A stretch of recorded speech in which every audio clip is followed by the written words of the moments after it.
Binky, does this trade war fear reinforce the case for small over large caps? I would argue yes. I would argue that there's two or three big contradictions in the huge equity rally that we saw, over 15 months or so. Number one is the huge outperformance since March of last year of growth over value. Second is really the underperformance of small relative to large caps. And I would argue recent developments, especially the catalyst, the negative catalyst for growth in the tech sector and the trade war, reinforce the case basically for both.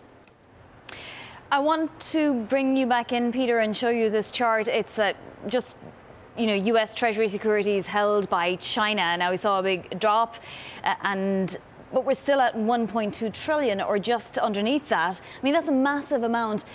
What would it take to spook the market? Would it take a large drop in that number here? Or, at what point will China decide that that's the way to punish the U.S.? Yeah, I don't see that as being the thing to worry about. It would only hurt China. It would, if, for example, it actually succeeded in reducing the value of treasuries, that would reduce the value of their current stock. And also it might put downward pressure on the dollar, which would actually hurt their exports to the U.S.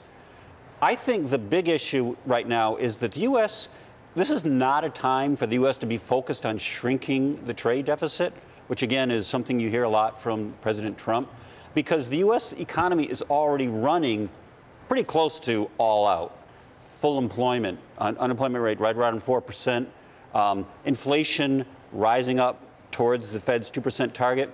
If we suddenly had cut off a lot of the imports and had to produce everything domestically, the U.S. economy would not have the capacity to produce that. You would get in bottlenecks, you would get high inflation, the Fed would have to come in with raising interest rates, and you could get a recession actually triggered by the effort to shrink drastically the trade deficit.